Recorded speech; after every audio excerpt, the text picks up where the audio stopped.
Our episodes deal with serious and often distressing incidents. If you feel at any time you need support, please contact your local crisis centre. For suggested phone numbers for confidential support, please see the show notes for this episode on your app or on our website.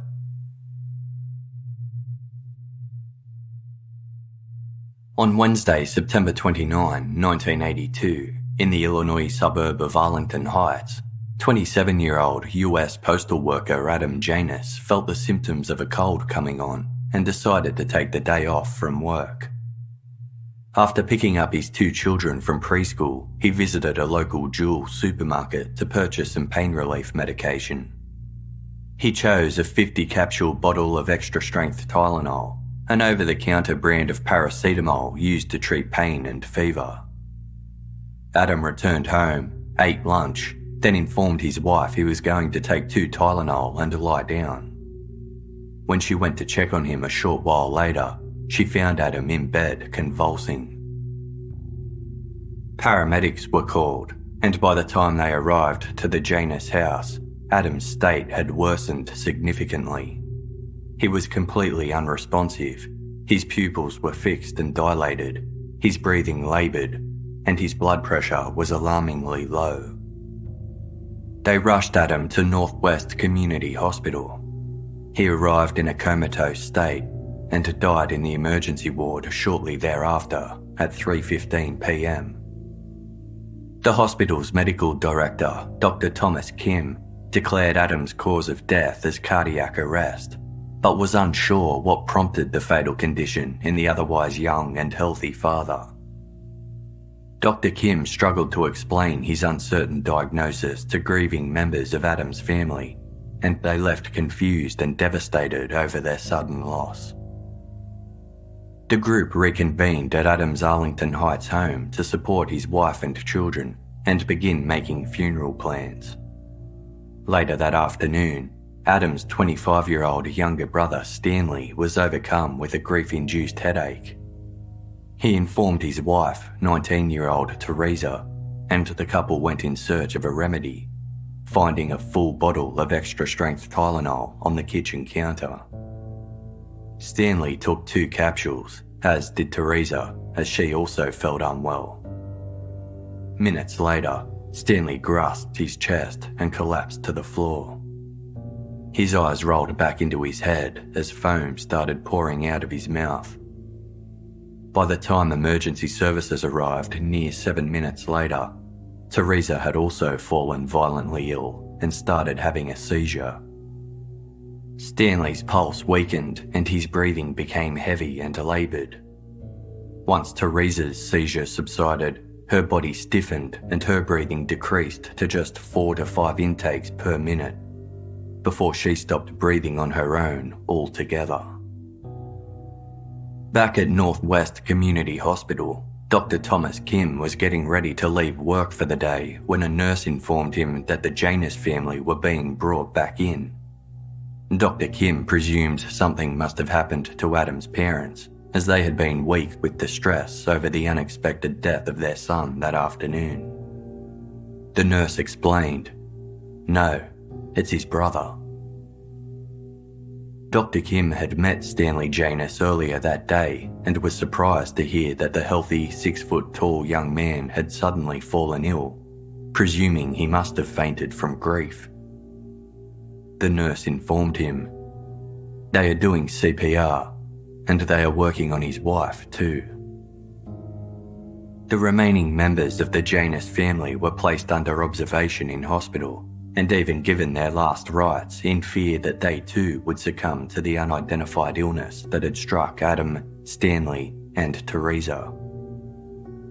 Multiple explanations for the sickness were considered, including carbon monoxide poisoning and botulism, a rare and potentially fatal type of food poisoning, but both were investigated and ruled out. A search party consisting of an investigator for the Cook County Medical Examiner's Office, several local police officers, and Arlington Heights nurse Helen Jensen were sent to Adam's quarantined house to look for possible contaminants.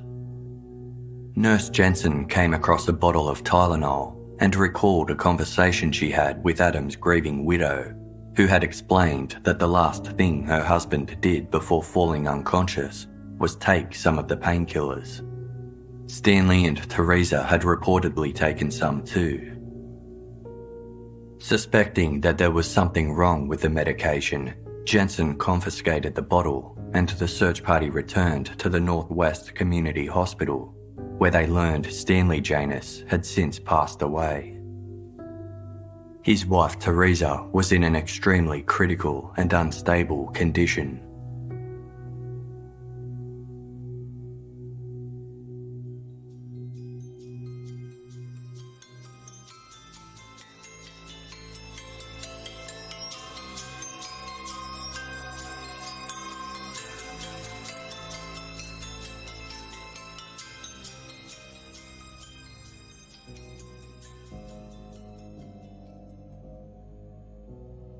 That same night, Arlington Heights Fire Lieutenant Philip Capitelli received a phone call from his mother-in-law, Marge.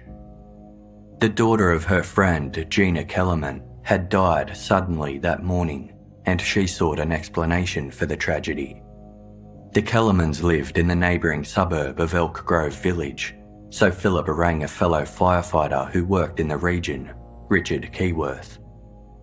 Richard was aware of the incident, as earlier that day he made an impromptu visit to his fire station to collect some mail, and while there, overheard radio chatter about the peculiar death of 12-year-old Mary Kellerman. Hours earlier, as dawn broke at 6:30, a feverish Mary complained to her parents that she had a sore throat, runny nose, and headache. Dennis and Gina Kellerman decided to keep her home from school and gave her 1 extra-strength Tylenol to ease her discomfort. A short while later, Dennis heard a heavy thud emanate from the bathroom and went to investigate, finding his pyjama-clad daughter unconscious on the floor. By the time paramedics arrived, Mary was in full cardiac arrest. She was rushed to Alexian Brothers Medical Center, where she died at 9:56 a.m. Heart attack, stroke, and an undiagnosed terminal condition were opted as possible causes of death, with more sinister speculation centered on the Kellerman family. An investigator interviewed Mary's father, and the police visited their home, but they uncovered nothing out of order. The paramedics who treated Mary compiled a report which noted that the 12-year-old had taken Tylenol shortly before her collapse. Given the popularity of the painkiller, this detail didn't stand out as particularly meaningful. As firefighter Richard Keyworth relayed the circumstances of Mary's death to Philip Capitelli over the phone that night, Philip grew increasingly concerned. He had been monitoring a police radio throughout the day and overheard reports of a string of bizarre tragedies in his Arlington Heights district in which 2 brothers had died and one of their wives was left in a critical condition. Philip noticed the Janus family's incident shared remarkable similarities to the sudden death of Mary Kellerman. As the 2 firefighters compared notes, Richard noticed the common feature in all 4 incidents and remarked, "This is a wild stab, but maybe it's Tylenol." Richard and Philip's theory reached the team at Northwest Community, who were already attributing the Janus' illness to the Tylenol, but had yet to connect Mary Kellerman to the case. The Tylenol seized from the 2 homes were compared. Both 50-pill bottles were the brand's extra-strength variety, purchased from Jewel supermarkets within Chicago's western suburbs, and marked with batch number MC2880. The remaining red and white capsules inside the bottles were poured out, releasing a strong odour of bitter almonds. The group immediately knew what this peculiar sign indicated: cyanide. When ingested, cyanide blocks the body's ability to absorb oxygen. Nausea, headache, and dizziness occur within minutes, and can be followed by the poison's telltale signs: shortness of breath, cherry red skin discoloration, and dramatic shifts in heart rate or blood pressure, progressing to cause seizures, coma, and death. Cook County's chief toxicologist, Michael Schaefer, conducted an immediate analysis of the Tylenol. He noticed several of the capsules were slightly discoloured and swollen in the red-coloured half. Furthermore, Tylenol powder was typically white, powdery, and did not dissolve in water, but the contents of these abnormal capsules were moist, grey, lumpy, crystalline, and completely soluble. Testing of this unknown substance confirmed it was potassium cyanide. 6 of the remaining capsules in the Kellerman bottle and 4 from Adam Janus's were laced with cyanide. 5 to 7 micrograms of the poison was fatal. The tainted capsules were filled with approximately 65 milligrams, 10,000 times more than the amount required to kill the average person. Blood samples obtained from Mary Kellerman, as well as Adam and Stanley Janus, came back positive for a lethal amount of cyanide. Critically ill Teresa Janus was also found to have the toxic salt in her system. At the time, Tylenol was the best-selling non-prescription pain reliever in the United States. The capsule variety was especially popular, as it was considered easier to swallow than the brand's tablet form. In 1982 alone, Tylenol earned its proprietor, Johnson & Johnson, approximately $400 million in sales and claimed 37% of the over-the-counter pain relief market share. Tylenol made up 1/5 of the company's total product revenue, which included a range of medications, first aid supplies, baby products, and skincare. Johnson & Johnson were unaware of the emergency unfolding in Chicago's West until a local reporter contacted the company seeking comment on the deaths. A 7-member strategy team was established to deal with the crisis, maintaining that protecting the public was their primary concern, followed by salvaging their brand. Company officials met with detectives in the affected areas before launching an internal investigation to track down the cause of the contamination. In the meantime, they recalled the estimated 94,000 bottles of Tylenol in circulation from batch MC2880. Widespread public panic, dubbed Tylenol hysteria, ensued.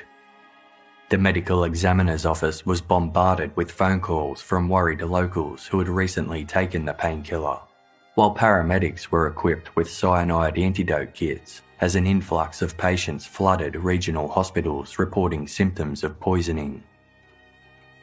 Local church groups and the Boy Scouts door-knocked through neighbourhoods to help spread the word about the contamination, as police patrols cruised the streets announcing the threat over loudspeakers. The health department plastered the front doors of local homes with notices that read, "This message is to alert you about a contaminant that has been found in Tylenol products. We strongly urge you to stop using these products immediately."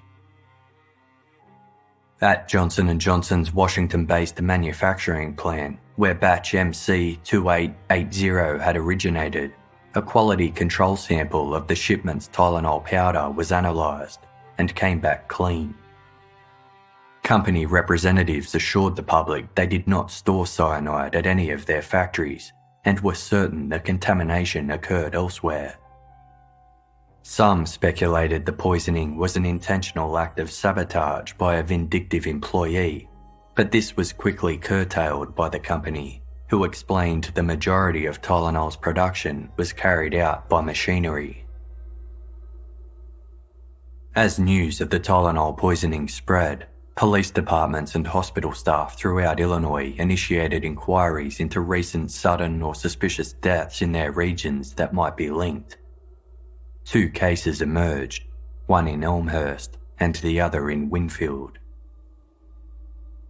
At 4 p.m. on Wednesday, September 29, office worker Mary McFarland complained to her colleagues at the Illinois Bell Phone Center of a tremendous headache. It wasn't unusual. The 31-year-old was a periodic migraine sufferer and as such carried a tin in her purse filled with a range of pain relief medication. Mary had stocked up her supply the day earlier, purchasing a 50-capsule bottle of extra-strength Tylenol from the Woolworth 5 and Dime store in the Yorktown shopping centre. When she felt a headache coming on at work, Mary disappeared into the break room to take some of her medicine. She re-emerged a short time later and informed her colleagues that she felt nauseous and dizzy before she collapsed against the table. Mary was rushed to Good Samaritan Hospital in nearby Downers Grove, where she died at 3:18 the following morning. Detectives later searched the tin in Mary McFarland's purse and found 10 Tylenol capsules amongst the assorted pills inside. 5 of them contained cyanide. The bottle these pills had originated from was found in a medicine cabinet at her Elmhurst home, with only 1 of the remaining capsules inside testing positive for the poison. The contaminated bottle featured batch number 1910MD, which was manufactured in Johnson & Johnson's Texas-based plant. Around 6 hours after the death of Mary McFarland, 27-year-old Mary Reiner passed away at Central DuPage Hospital in Winfield.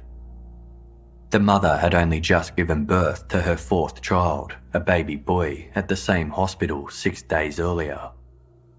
When Mary was discharged following the delivery, the hospital staff handed her a bag of items to help with her postpartum recovery, which contained a blister pack of 8 extra-strength Tylenol capsules.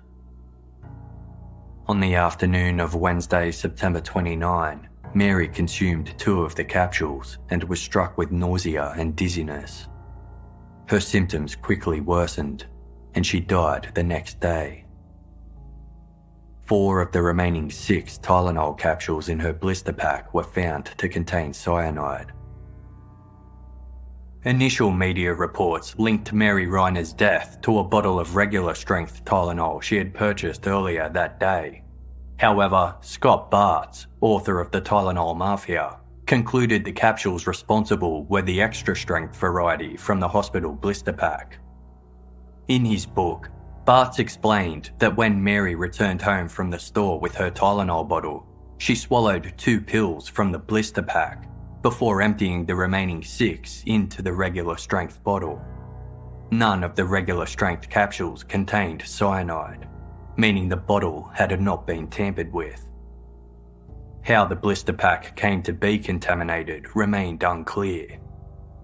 After learning of Mary Reiner's death, hospitals throughout the region destroyed the Tylenol in their possession, meaning the batch number these pills originated could not be accurately determined.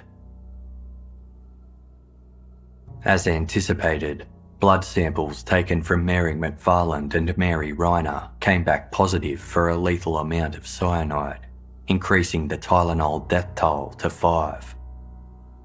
The crisis claimed its 6th victim the following afternoon of Friday, October 1, when Teresa Janus was taken off life support after doctors had declared her completely brain dead. At 5 p.m. that same afternoon, just over 20 miles away in Chicago's Old Town district, Paula Prince arrived at the high-rise apartment that belonged to her sister, 35-year-old United Airlines flight attendant Paula. Carol held concerns about her sister, as her family had received a phone call from the airline informing them that Paula had failed to show up for work that day. Carol gained access to Paula's 7th floor apartment and found her lifeless body on the floor in the hallway. An open bottle of extra-strength Tylenol was sitting on the vanity in the nearby bathroom. 6 of the capsules inside were found to contain cyanide. It was marked with batch number 1801MA, which also originated from Johnson & Johnson's Texas manufacturing plant. Paula Prince became the 7th victim of what would come to be known as the Chicago Tylenol murders, and the first in the city, meaning the contamination zone had expanded from the western suburbs into the heart of Chicago, putting millions of lives at risk. A search of Paula's apartment uncovered a Walgreens pharmacy receipt for the Tylenol dated the evening of Wednesday, September 29. Investigators determined that after touching down from an interstate flight at O'Hare International Airport at around 8 p.m, Paula drove towards her apartment, stopping at the Walgreens on the corner of West North Avenue and North Wells Street, where she purchased the Tylenol. Upon arriving home, Paula inadvertently took a poisoned capsule and collapsed beyond the bathroom door, remaining there for 2 days until her sister found her. The Walgreens store had no security cameras in the aisles to show how the cyanide-laced Tylenol ended up on the shelf, but there was one camera at the front of the store that was part of an automatic teller machine. This camera snapped a picture whenever someone withdrew cash, capturing an overview of the entire register area. At 9 p.m. on Wednesday, September 29, as a customer obtained money from the ATM, a photograph was taken that happened to capture Paula Prince at the exact moment she purchased the Tylenol. The black and white photo showed her in her flight attendant's uniform, turning away from the register to look at a nearby magazine rack. Investigators noticed a Caucasian man standing several feet away, facing towards her. As he was positioned in the far right background of the image, the man's facial features were somewhat indistinct, but it was clear that he had a groomed beard, dark hair that was thinning on top, and was wearing a light-coloured jacket and possibly wide-rimmed spectacles. The chilling way in which the man appeared to be watching Paula led police to believe he could be the killer, intently observing his oblivious victim as she purchased the pills he had poisoned. As pills originating from multiple batches, manufacturing plants and drugstores were now found to be poisoned, Johnson & Johnson announced a total nationwide recall of all Tylenol products, a decision that would cost the company $100 million. It was a huge task, given there was an estimated 31 million bottles in circulation, but the company vowed to destroy them all. They offered refunds and exchanges while halting all Tylenol production and advertising. 450,000 telex messages were sent to doctors' offices, hospitals and trade groups to warn them of the potential dangers, as company executives appeared on news programs promising that Tylenol would not return to store shelves until the company had perfected tamper-proof packaging. Johnson & Johnson also offered a $100,000 reward for any information leading to the arrest or conviction of the person or persons responsible for the tampering. At the time, there was no protective sealing on any over-the-counter drug bottles, which made tampering easy. Furthermore, capsule casings could be pulled apart to allow its contents to be replaced, with the two halves then reattached to appear untouched.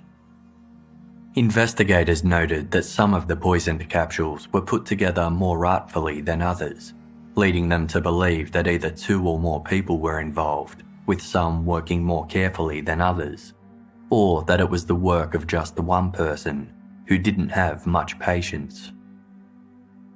Millions of pills were surrendered nationwide. In addition to the 5 bottles that led to the victims' deaths, 3 more bottles sold in the Chicago area were found to have been poisoned.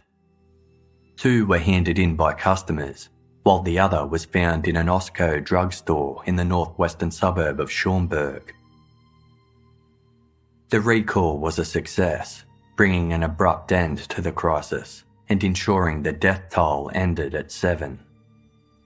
A task force comprised of more than 100 investigators from 15 agencies fronted inquiries into what was now regarded a mass murder investigation, with many officers working 15 to 20-hour shifts with no breaks to expedite efforts to find the culprit. In a surprise revelation, Johnson & Johnson disclosed that they had not been completely forthright earlier, admitting they did indeed store potassium cyanide at some of their factories. The substance was used in laboratory-based chemical testing, specifically to test povidone, the primary binder used to make Tylenol. Company officials insisted these labs were in a remote and separate location, far from the manufacturing sector, and were confident the foreign substance would have been detected if it was added during production. As only a few capsules per bottle were contaminated, and they had come from 2 separate batches and factories, it seemed unlikely the poisoning was carried out during the manufacturing process.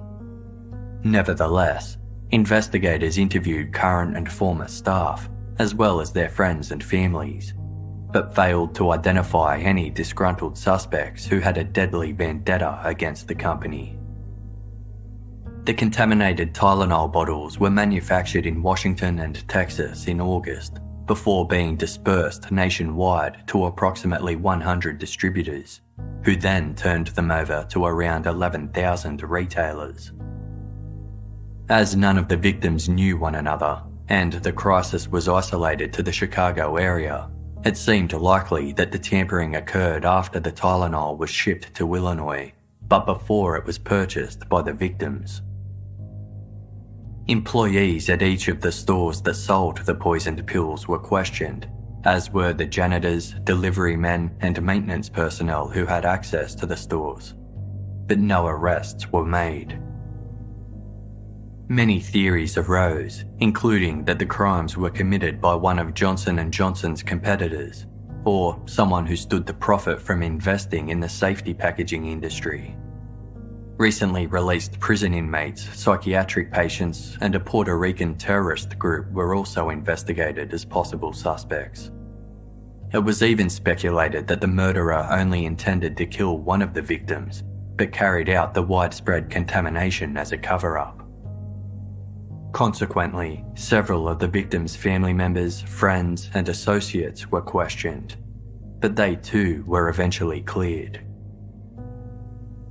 Investigators considered whether someone might be seeking reprisal for the death of a loved one caused by a Tylenol overdose, and poured through a year's worth of local newspapers trying to find reports of such an incident.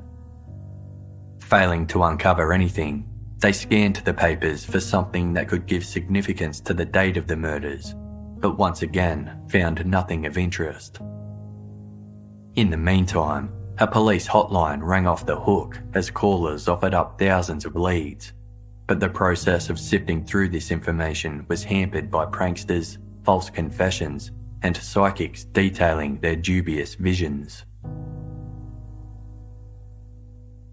It seemed as though the perpetrator was local to the Chicago area. After purchasing or shoplifting the bottles, they then returned to the stores to discreetly deposit them back on the shelves. No clear foreign fingerprints were isolated on any of the tampered bottles, indicating the killer may have worn gloves, which would have drawn attention given that the weather was warm, but no such sightings were reported. As it was a 4-hour drive between the 6 affected stores, investigators believed the perpetrator distributed the bottles in a single day, likely the day before the poisonings commenced. This theory was supported by an incident reported by 2 Illinois police officers occurring in the early morning hours of Tuesday, September 28. The pair arrived to the Howard Johnson's Motor Lodge and Restaurant in Elgin to grab a bite to eat, where, on the grassy median strip separating the parking lot from the adjacent road, they noticed 2 cardboard boxes marked with the words "Extra-strength Tylenol capsules" and the name McNeil, the subsidiary company of Johnson & Johnson responsible for manufacturing Tylenol. Information displayed on the boxes indicated they contained 30 bottles of extra-strength Tylenol. One box was open and only 24 bottles remained inside, 2 of which were open. A large quantity of white powder was scattered on the ground, along with hundreds of empty red and white capsule casings, some of which appear to have been emptied and put back together. One officer handled the items, but as the cyanide poisonings had not yet occurred, the pair ultimately disregarded the find and went to get food as planned. As they ate, the officer who touched the items developed a headache and his arm broke out in a painful rash and started swelling. When the pair returned to their vehicle, they stopped to re-examine the Tylenol boxes, and this time the second officer handled the items and was soon overcome with a headache, dizziness, and nausea. When the news of the Chicago Tylenol murders broke 2 days later, the officers reported their bizarre find to their superiors, and the Howard Johnson's motor lodge and restaurant parking lot was thoroughly searched. Little remained of the mysterious Tylenol boxes, and testing of what was recovered came back negative for cyanide. The first 3 memorial services for the Chicago Tylenol murders began on Saturday, October 2. Around 150 mourners gathered at Queen of the Rosary Catholic Church in Elk Grove Village to farewell the youngest victim, 12-year-old Mary Kellerman. Her unexpected death had left her fellow 7th grade classmates and teachers in shock, and her grief-stricken mother had to be physically supported throughout the service. Less than 10 miles away, Mary Reiner was farewelled by her loved ones in her childhood town, Villa Park. Her husband Ed reminisced about their long and loving marriage, which had resulted in 4 children, including their newborn son. In the neighbouring suburb of Elmhurst, Mary McFarland was remembered as an exceptional single mother to her 2 sons, aged 4 and 2.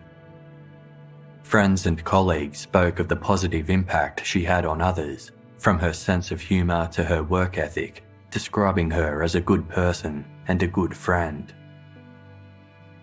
The scale of loss was particularly immense for the Janus family, who had lost 3 members within days of one another.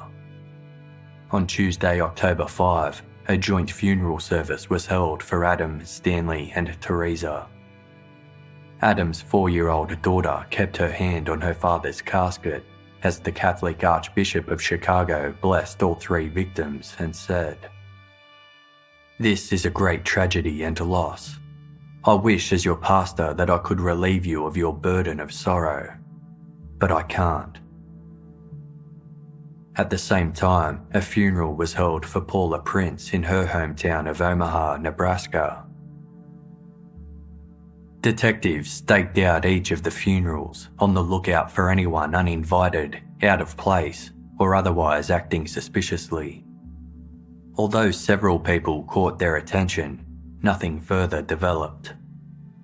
Time-lapse surveillance cameras were discreetly positioned around the cemeteries to monitor the gravesites 24 hours a day, and remained in place until the device's internal mechanisms were frozen by the inbound cold weather. On Wednesday, October 6, 8 days into the investigation, an envelope labelled Tylenol arrived at the Philadelphia-based office of Tylenol's manufacturer, McNeil Consumer Healthcare. Inside was a handwritten letter which read, "Gentlemen, as you can see, it is easy to place cyanide, both potassium and sodium, into capsules sitting on store shelves. And since the cyanide is inside the gelatin, it is easy to get buyers to swallow the bitter pill. Another beauty is that cyanide operates quickly. It takes so very little, and there will be no time to take countermeasures. If you don't mind the publicity of these little capsules, then do nothing. So far, I have spent less than $50, and it takes me less than 10 minutes per bottle.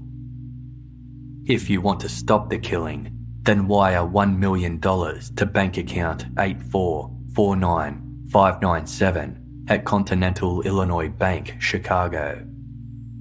Don't attempt to involve the FBI or local Chicago authorities with this letter. A couple of phone calls by me will undo anything you can possibly do. The letter was immediately handed to the FBI, who worked to determine if the extortion attempt was just a con man capitalising on the crimes, or legitimately the murderer responsible for the tamperings. They managed to lift fingerprints from the document and scratch away the envelope's postmark, revealing a postage commerce number linked to a travel agency called Lakeside in Chicago. The US Department of Justice directed the Continental Illinois Bank to turn over the financial records of the account mentioned in the letter. The account had been closed 5 months earlier and belonged to Frederick Miller McCahey, an heir to the Miller brewing fortune. Investigators quickly established that Frederick was not responsible for penning the letter and requested he list the names of anyone who would seek to ruin his reputation. Frederick was the former owner of the now defunct Lakeside travel agency, and many of his ex-employees suspected he had diverted company funds to pay his own personal bills, which resulted in their final paychecks bouncing. Given the envelope used was from Frederick's former business, his list contained the names of 4 resentful staff members. One was Nancy Richardson. Former colleagues recalled that her husband, Robert, was somewhat eccentric and outspoken. During a wage claim hearing for the former Lakeside travel agency staff members, he had become particularly outraged when told there was nothing they could do about their unpaid wages, as there was no money for them to lay a claim against. Immediately after the hearing, he was witnessed having a heated argument with Frederick, and although others accepted the result and moved on, Robert continued going after Frederick. Investigators looking into Robert's background discovered he had a rapid, unhinged temper and a reputation for holding grudges. They obtained handwriting samples from Robert's former employer, the First National Bank of Chicago, where he had worked as a temp in numerous departments until early September, and they discovered the handwriting was a match to the extortion letter sent to Johnson & Johnson. Police attempted to apprehend Robert, but he and his wife Nancy had since left their run-down apartment in Chicago's North Side for an unknown destination. A nationwide search commenced, and the police soon discovered that the names Robert and Nancy Richardson were aliases for James and Leanne Lewis.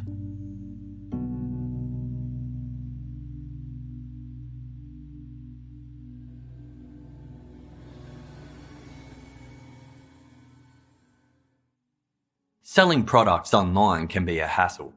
You have to copy and paste orders from multiple sites, package up items to be sent out, and figure out which carrier best suits you. Plus, all that time spent going to the post office and waiting in line can really cut into your day. Luckily, ShipStation is an e-commerce shipping solution that makes selling online easier, and is now available in Australia, the UK, and Canada.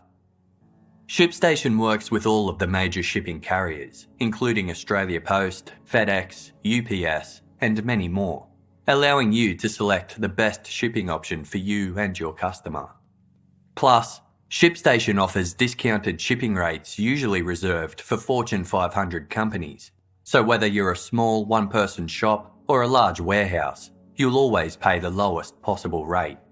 Whether you're selling on eBay, Magento, Amazon, or more than 100 other popular selling channels, ShipStation allows you to access all your orders from one simple dashboard.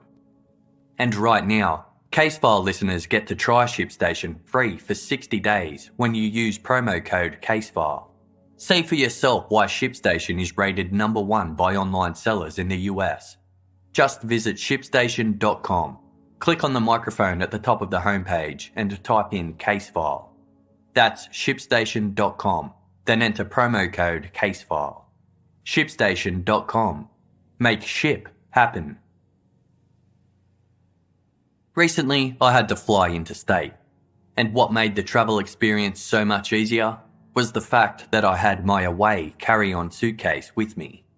Away makes luggage for modern travel, and their designs have a range of features that make going away easier.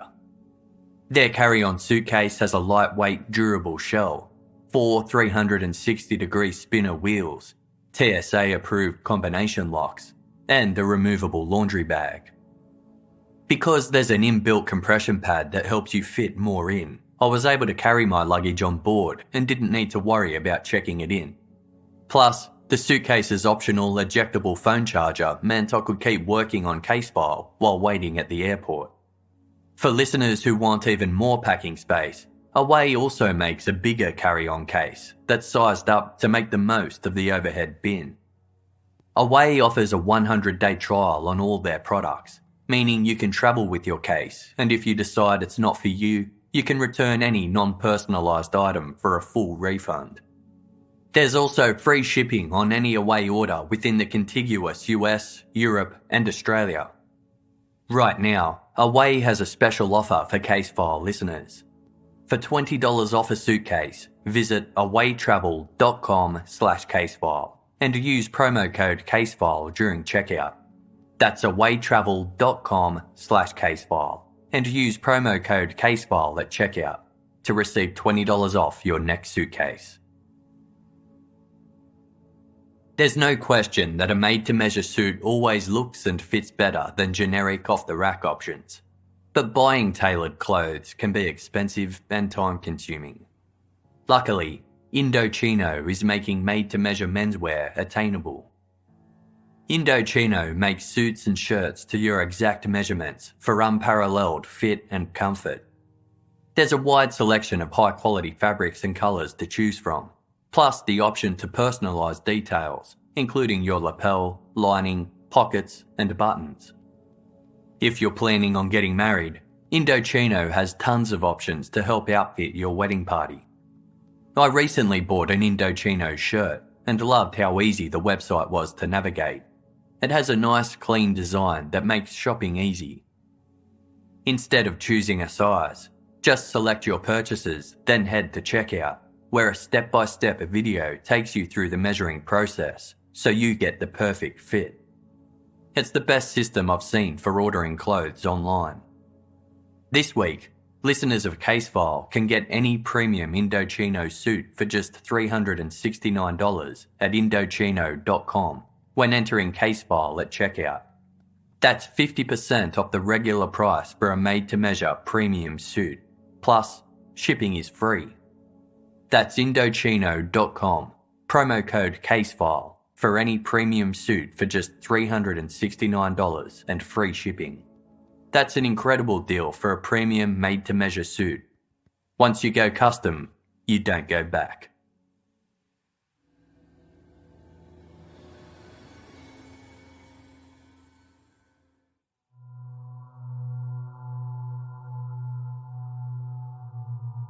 After being abandoned by his parents at age 3, James Lewis was adopted by a childless couple. He grew up to become a troublesome child who was known to fly into rages. In one instance, he chased his mother with an axe, and in another, he faced an assault charge after breaking several of his father's ribs. At one point, Lewis was hospitalised and diagnosed with catatonic schizophrenia after overdosing on over-the-counter painkillers.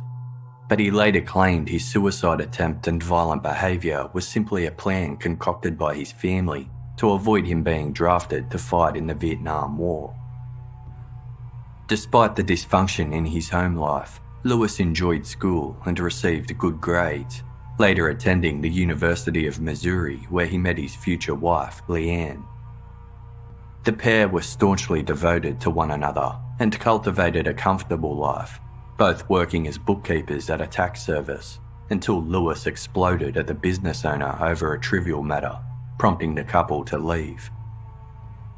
The pair then started their own taxation business in Kansas City, where 72-year-old Raymond West became their client. Raymond was a retired truck driver who lived a quiet life alone, tending to his garden and taking daily walks. On Monday, July 24, 1978, A missing persons report was filed on his behalf as a friend noticed Raymond's car was in the garage of his home, but knocks to his front door were going unanswered. A note was found stuck in the door, written on James Lewis's business letterhead. It read, "Ray is out of town until Thursday. For further, call Jim." Police forced their way into the home and found another note on the coffee table which read, "Please don't disturb until after 1 p.m. Sleeping late. Raymond." Despite being signed off with the elderly man's name, it was not scrawled in his handwriting.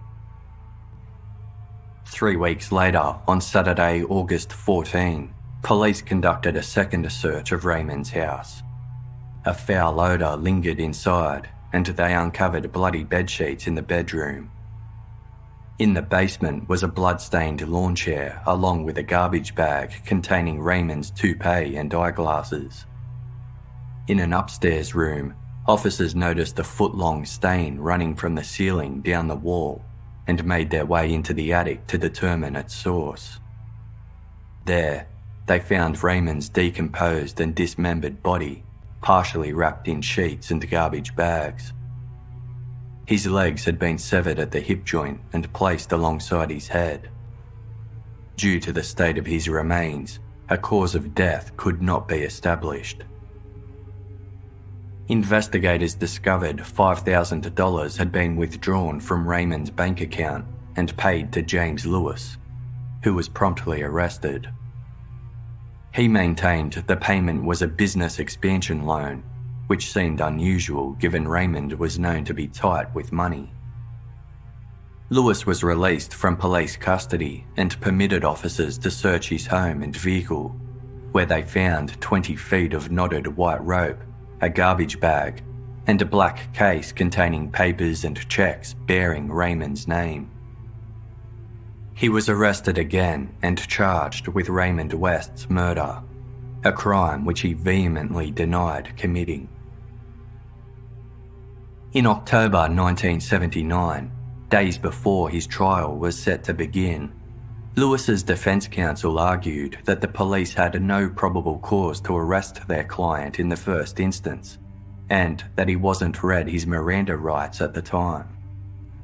They also claimed that the original indictment was defective and was not worded correctly, as it omitted the term felonious. As Raymond's cause of death was unknown, his attorney had lined up a series of witnesses to testify the elderly man had high blood pressure and a potent medication regime, both of which may have been responsible. However, it didn't explain how Raymond's legs came to be severed from his body, and in a bizarre assertion, Lewis's attorney told the Chicago Reader newspaper, "It's one thing to kill somebody. It's another thing to dismember them after they're dead. And whilst dismembering somebody after they're dead is repulsive and repugnant, it's not homicide." With nothing but circumstantial evidence to link Lewis to the crime, the case was dismissed and he left court a free man.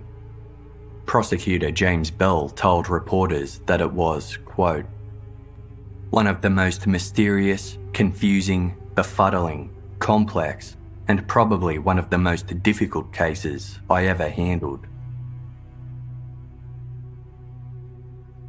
In December 1981, Lewis and his wife Leanne fled the state after police became aware of his involvement in a fraudulent credit card scheme. A warrant was issued for his arrest, but the couple successfully evaded capture, heading northeast to Chicago, where they adopted the aliases Robert and Nancy Richardson, making it one of 17 aliases Lewis adopted over the years. Leanne secured a job working as an accounting clerk at Lakeside Travel Agency before its closure 3 months later. Lewis bounced between temp jobs, leaving the National Bank of Chicago in early September, which prompted the now unemployed couple to relocate again. News of Lewis's fugitive status and connection to the Tylenol case began making headlines, and he started penning letters to the Chicago Tribune newspaper to declare his innocence. Postmarks on the letters revealed he was now living in New York, leading 200 FBI agents to descend on the city in an effort to find him. As it was evident that Lewis was regularly reading the Chicago Tribune, every newsstand that stocked the paper was put under 24-hour surveillance, but he never showed up to make a purchase. Agents concluded he must have been reading copies of the newspaper in a library and paid a visit to all the city libraries to inform the staff to be on the lookout for Lewis. On Monday, December 13, a New York Public Library employee contacted the police when they saw Lewis sitting and reading 2 books, Newspapers of the Southwest and Largest Corporations in America, while jotting down the names and addresses of newspaper publications. He was promptly placed under arrest without incident, and his wife turned herself into authorities soon after. Lewis's fingerprints were checked against those on the Johnson & Johnson extortion letter, revealing a match and further cementing his involvement. His handwriting also matched a second extortion letter that had been addressed to President Ronald Reagan in mid-October, which warned that the Tylenol poisonings would continue unless a federal taxation overhaul was conducted. The writer also threatened to fly remote-controlled model airplanes into the White House to scramble Secret Service telecommunications. It appeared Lewis wrote this second letter in a desperate bid to deflect police attention upon realising his attempt to frame Frederick Miller McCahey had only succeeded in bringing attention to himself. Lewis eventually admitted to writing the Johnson & Johnson extortion letter as an act of revenge against Frederick for leaving his wife $500 out of pocket, while also alerting police to the businessman's alleged fraudulent practices. Lewis had stockpiled envelopes from Lakeside Travel Agency, and investigators suspected he had waited for the right crisis to pin on his wife's former boss, striking when the Chicago Tylenol murders presented the perfect opportunity. Although Lewis maintained he never intended to collect the $1 million he demanded from Johnson & Johnson, police found evidence to suggest the tech-savvy conman knew how to use a computer to transfer money from one bank account to another. He was subsequently charged with attempted extortion. Although he denied having anything to do with the Tylenol murders, arguing that he was in New York at the time the tamperings were believed to have taken place, investigators were not fully convinced. Many noted he bore a resemblance to the man caught on camera in Walgreens who had been watching Paula Prince as she unknowingly purchased the poisoned capsules, right down to the groomed beard and spectacles. Less than a month after Mary Kellerman had been laid to rest, the Chicago Tribune published a candid piece titled "Living in the Tylenol Killer's Shadow," in which columnist Bob Greene addressed the child's killer directly, writing, "If you are the Tylenol killer, some of this may matter to you, or it may make no difference at all.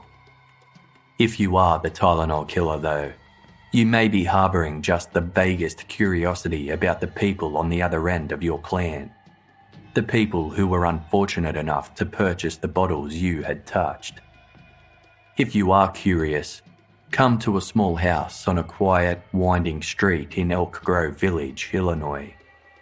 The people who live there, Dennis and Gina Kellerman, feel you have already been inside anyway."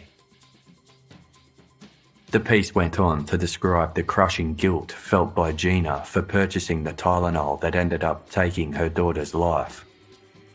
Bob Greene explained, "If you are the Tylenol killer, you should know one more thing. Mary's mother can't have any more children. Mary was her only baby. You might be interested in knowing that Mary was born 1 month premature, and that as she entered the world, her mother was scared because she was not crying. But the doctor smiled and said, 'It's all right. She's only sleeping. And she was. She was a quiet child, and because the Kellermans knew she would be their only child, she was especially precious to them. Green detailed how the Kellermans had considered themselves overprotective of their only child, who had to be home by dark and call frequently to let them know she was all right. Quote, "They thought they knew about every danger that could possibly touch Mary, but they didn't know about you." Bob Green's column included the following statement to Mary's killer. "If you are wondering whether Mary's parents talk about you, you don't have to wonder anymore. They do. You have never been in their house, and yet they cannot walk into a room without feeling you are there. You don't know them, but you have changed their lives forever. They feel as if they can't get away from you. As it is, you should know, Mary's parents are too shattered even to visit the cemetery.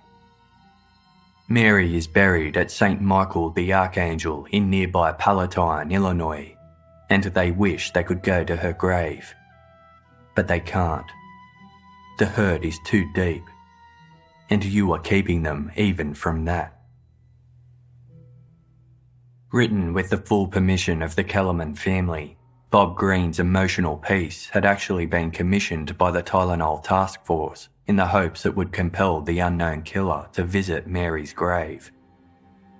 After the column was published, her headstone was put under 24-hour covert surveillance for several months, but the killer did not appear. In the month following the Chicago Tylenol murders, hundreds of copycat incidents emerged across America, with the Food and Drug Administration tallying more than 270 occurrences of product tampering. People across the country fell ill after consuming pills tainted with everything from rat poison to hydrochloric acid. On Halloween, parents reported finding sharp pins concealed in candy, forcing some communities to ban trick-or-treating altogether. Tylenol returned to store shelves just over a month following the murders, after Johnson & Johnson developed triple-sealed tamper-proof packaging and invented the caplet, a tablet coated with gelatin that was easy to swallow but harder to contaminate. These innovative concepts became the global industry standard and were soon implemented by other companies involved in the production of medicine and other consumables. 8 months after James Lewis sent the fraudulent letter to Johnson & Johnson, he was convicted of extortion and sentenced to serve 20 years in federal prison. Although he remained a suspect in the Tylenol murders, he was just one of 400 people of interest who were extensively investigated for their possible involvement. Among them was 48-year-old Roger Arnold, a dockhand who worked for a Jewel Foods warehouse west of Chicago, the supermarket chain that sold the poisoned Tylenol to Adam Janus and Gina Kellerman. In early October 1982, Arnold was drinking at a bar called Lily's when he started telling stories about killing people with cyanide. The bar's owner, Marty Sinclair, overheard the remarks and contacted authorities. The police conducted a search of Arnold's Southside apartment and uncovered a bag of chemical powder, funnels, beakers, test tubes, 4 unlicensed firearms, how-to crime manuals, and copies of Soldier of Fortune magazine.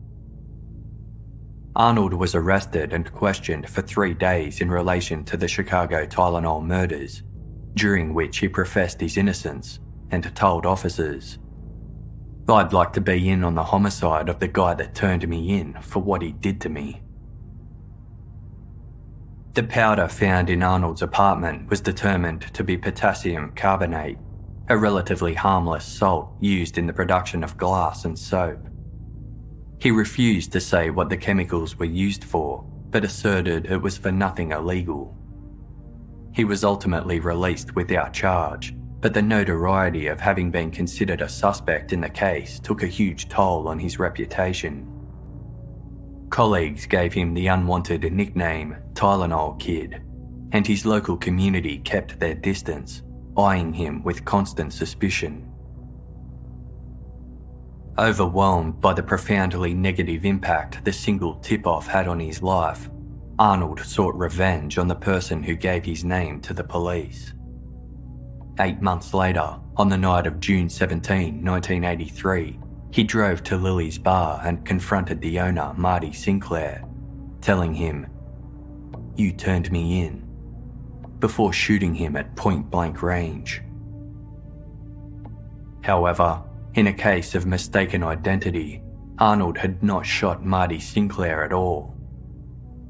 He had executed 46-year-old father of 3, John Stanisha, who happened to closely resemble Marty. Arnold was convicted of second-degree murder and sentenced to 30 years in prison, serving only 15.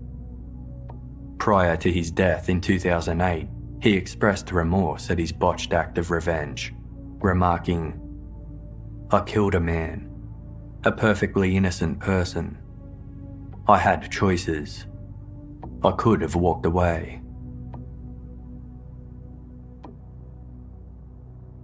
As the Chicago Tylenol murders investigation continued, a dossier listing potential persons of interest grew to 10,000 names.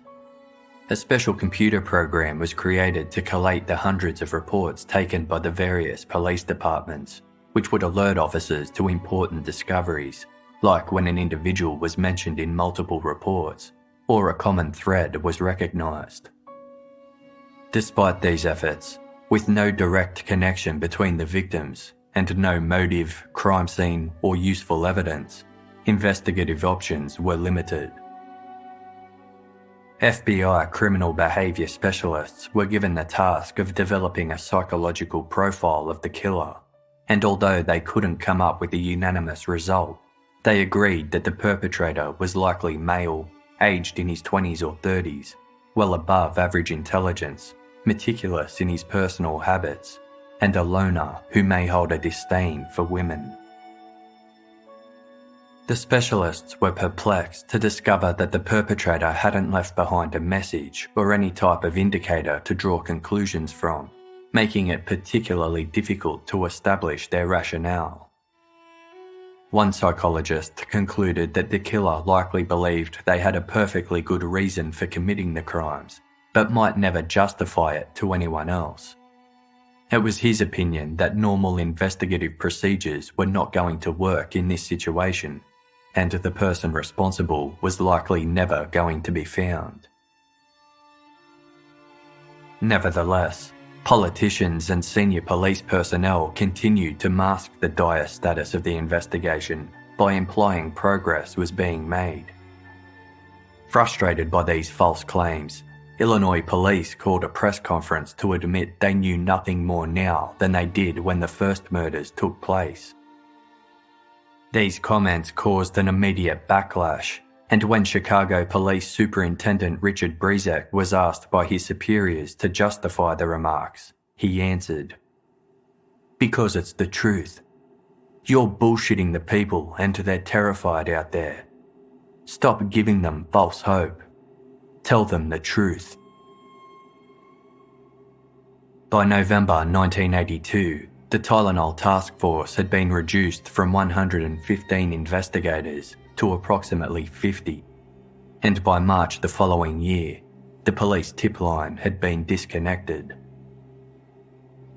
When the 1-year anniversary of the murders arrived, the task force had been scaled down further to a team of just 10 full-time state and federal agents. That month, Illinois Criminal Investigations Commander Thomas Shump told the Chicago Tribune that efforts were still underway to re-examine all the data collected over the previous year. Files were constantly being shifted between investigators in the hopes a fresh pair of eyes would pick up on something that had been missed. Shump was surprised the case had not been solved sooner, stating, "I applied my best people to this case. These are guys used to success, and early on, we all thought we were going to be successful this time too." We were full of energy, convinced that it was just a matter of hard work, painstaking research, and making our own breaks. When you apply the kind of resources we used, you solve 99% of the cases. That year, a bill was passed by the US Congress titled the Tylenol Bill, making it a federal crime to tamper with consumer products. The penalty for tampering aimed at hurting the reputation of a business included a $10,000 fine and up to 3 years in prison. Those convicted of meddling with products and endangering consumers' lives or safety faced up to a $100,000 fine and a life sentence. These new laws were put into practice just 3 years later, when 2 people in Washington state died after consuming over-the-counter Excedrin pain relief capsules laced with cyanide. This crime, covered in episode 93 of Casefile, was unrelated to, but directly inspired by, the Chicago Tylenol murders. The mystery endured over the following years, with millions of dollars and investigative hours amounting to very little advancement and no major breakthroughs. 9 years after the tragedy, the families of the 7 victims initiated legal action against Johnson & Johnson, alleging that product tampering was a well-known problem before the murders and that the company should have taken steps to safeguard their product. In May 1991, an out-of-court settlement was reached after 3 days of negotiation, with the exact terms and dollar amounts sealed by a court order. The plaintiffs were pleased with the result, as the compensation included provision for the college education of the 8 children whose parents died in the poisonings. Some experts believed the company chose to forego a trial, as even an exorbitant financial settlement was preferable over the potential brand damage that would result from litigation. A Johnson & Johnson spokesperson maintained the company had nothing to do with the poisonings and was just another victim of the crime, stating, "While there is no way that we could have anticipated a criminal tampering with our product or prevented it, we wanted to do something for these families and finally put this tragic event behind us." During his imprisonment for extortion, Tylenol murders suspect James Lewis met with US Attorney Jeremy Margolis to volunteer his services to help solve the crime. During the pair's meetings, Lewis provided hundreds of pages of manuscripts, diagrams, and theories as to how the killings were carried out. In one sketch, he depicted how cyanide could be inserted into capsules, but captioned it with the statement, "Drawn on speculation at the request of Assistant US Attorney Jeremy D. Margolis, to ensure it could not be treated as a confession." An article in the Chicago Reader newspaper titled "A Bitter Pill" explained, quote, "In that drawing, Lewis delineates in great detail how the killer might have used an ordinary breadboard to turn an ordinary pain reliever into an agent of death. The poisoner could drill holes in the board, place separated emptied capsule halves into the holes, fill them with cyanide and scrape off the excess with a knife, recap the capsules and put them back into their original containers. The entire process could be performed in a car at the store's parking lot, allowing the killer to buy the Tylenol, contaminate the capsules, and return the bottle to the shelf minutes later. Nothing would appear out of the ordinary because the bottle would still bear the price tags and other identifying marks of that particular store."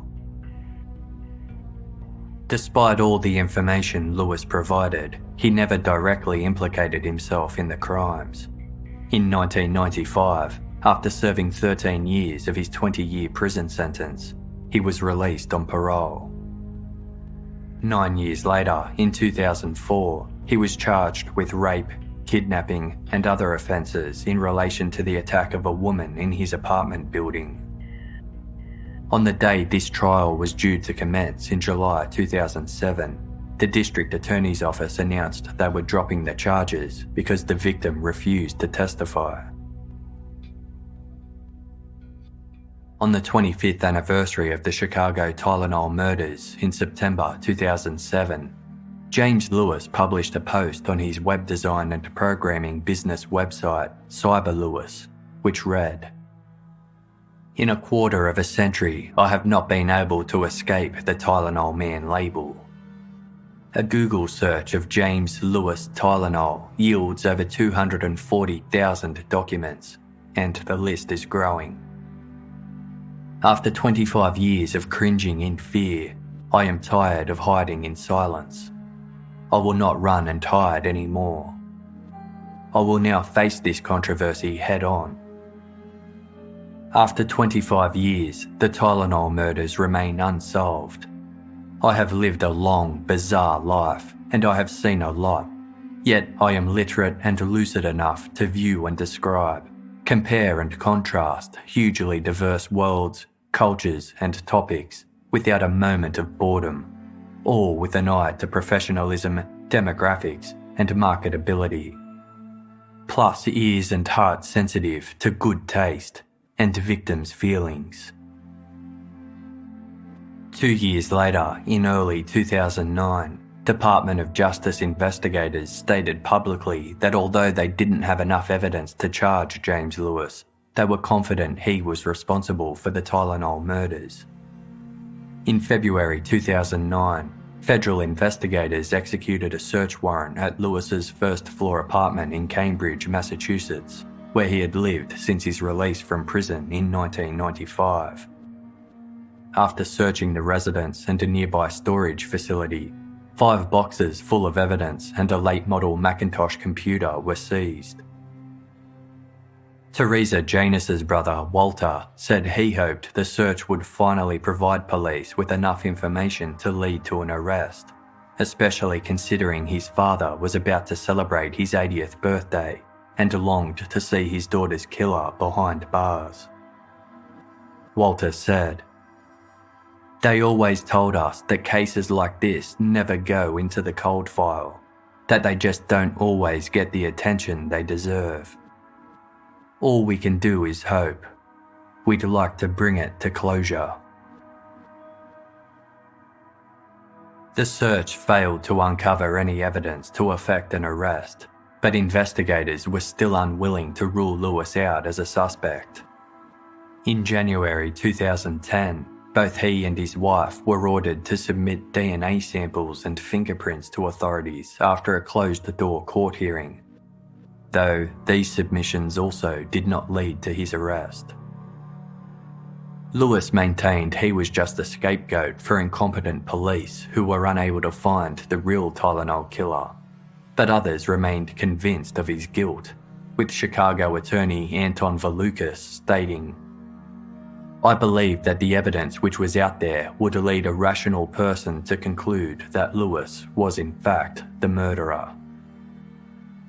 However, other investigators were less convinced, surmising Lewis was just a schemer who relished the attention, as was evident when he self-published an ebook titled Poison, A Doctor's Dilemma, a fictional thriller about a mass catastrophe in a Midwestern city. In 2012, lifestyle publication Chicago Magazine interviewed several people involved in the Tylenol murder case to discuss their theories about the long-standing mystery 30 years on. One detective expressed his opinion that James Lewis was not involved in any way, as the extensive investigation had revealed no direct connections. Attorney General Ty Farner disputed this, saying, "Do I think James Lewis was involved? I did, and I do. But we could never put him in the city, in the places, at the right time."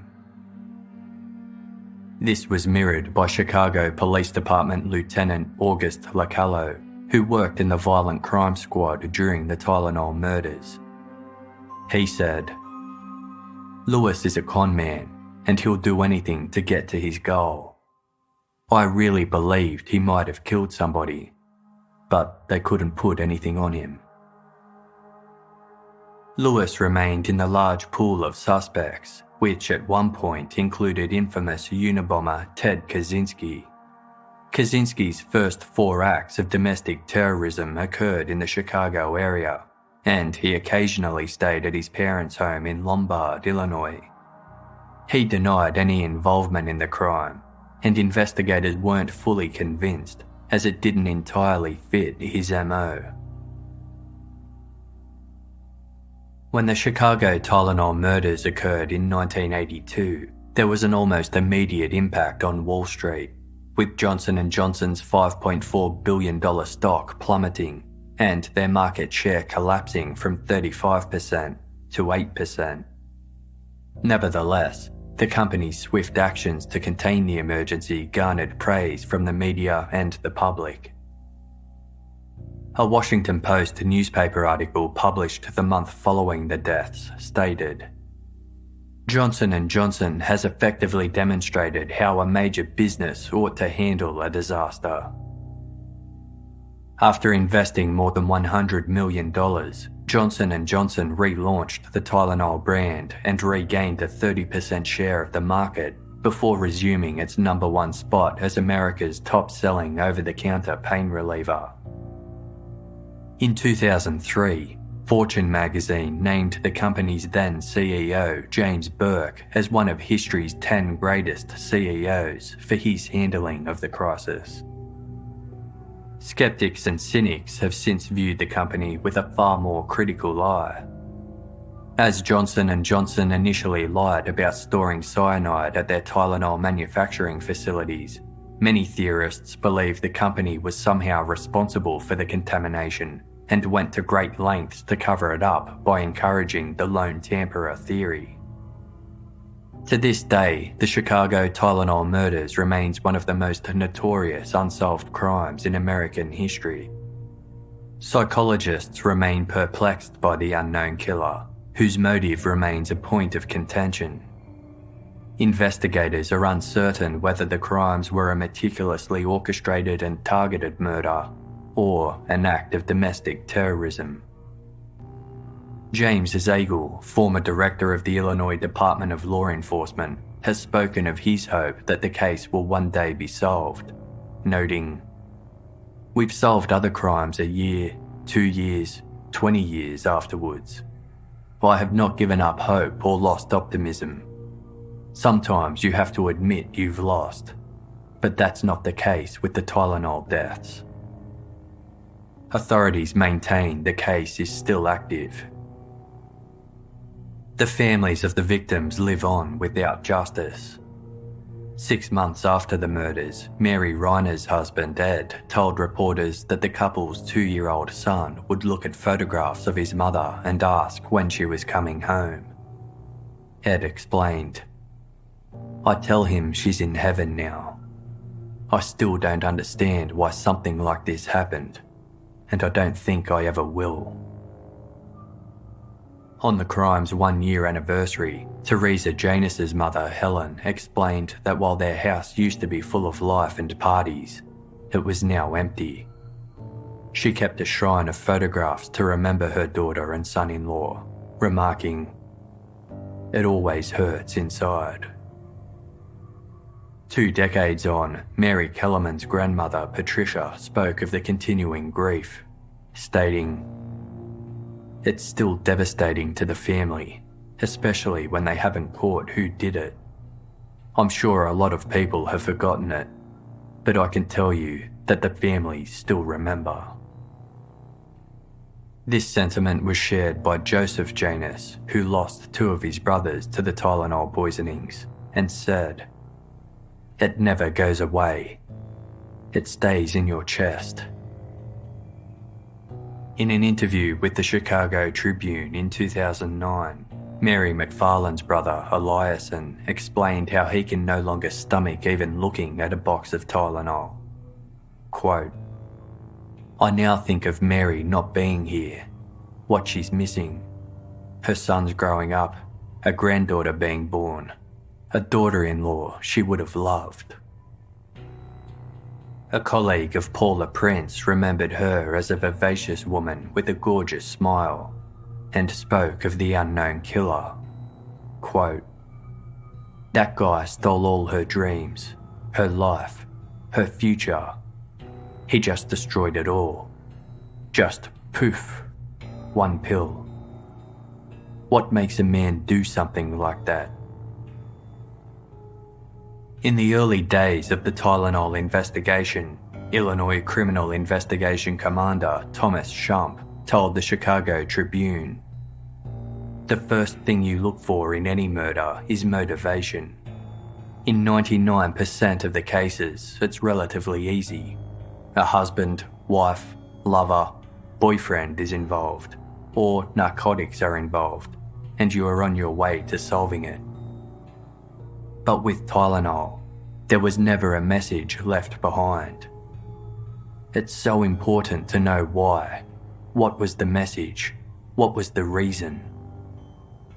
With Tylenol, not only can't we say who, we can't even say what or why.